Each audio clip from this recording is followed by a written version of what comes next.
So, Mr. Paolo Roversi, from around 80s, I would have thought, no? Could be 88 or 89. And again, a photographer who you worked with a lot. Yeah, it was a lot of magic. Yeah. Emotionally, sort of, if you can say that.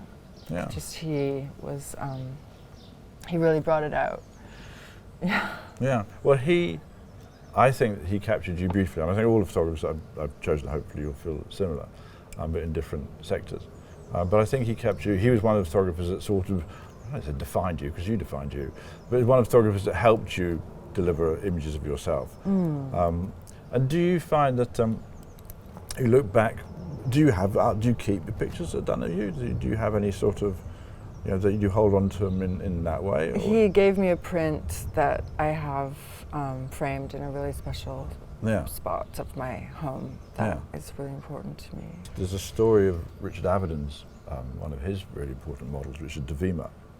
You know the picture of the Devima with the elephants, and Devima had a very tragic life, sadly. It didn't go right with modelling. I don't know if there's some unscrupulous man involved. Anyway, she ends up having to move back with her parents, working in a pizza joint. Wow. And she has in the kitchen of the pizza joint a picture of Devima and the elephants, which is kind of one of the most beautiful pictures ever taken, and be one of the most expensive pictures you can ever try to buy. But it's interesting to know how much the images that you were part of and you helped create are still with you. Do you have some sort of kinship to them? Do they mean something? Yes. Right.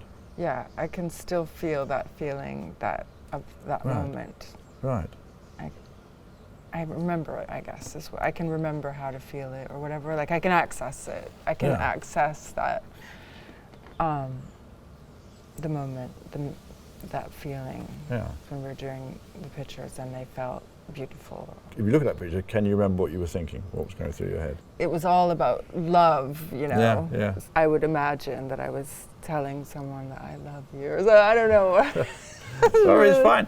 I asked him to do a fashion film for me ages ago when I first started SHOWstudio, and he sent in a print. So it's just a still image of a print, and his voice saying "I love you," and that was his fashion film. So, which is kind of what you're saying, the thing. But he's a photographer, I mentioned, has quite a particular way of working. Am I right in thinking that? Yes, definitely.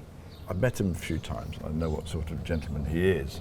And I get the impression he doesn't take many shots during a session. It's not click, click, click, click, click, click. It's quite...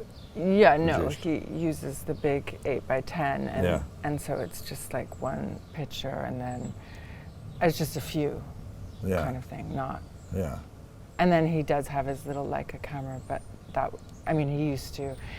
He probably still does, I don't know, but that was much slower too than a regular click, click, click, click, click, click. It was more like click.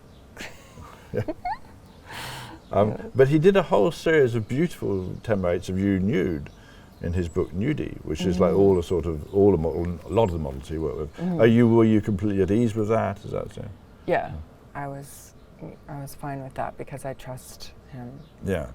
Well, it's a beautiful book. They're beautiful pictures. When was the last time you worked with him? So the last time I worked with Paolo was a long time ago. I think I guess it might have been in the late 90s or early 2000s. I don't remember. It was a long time ago. Yeah.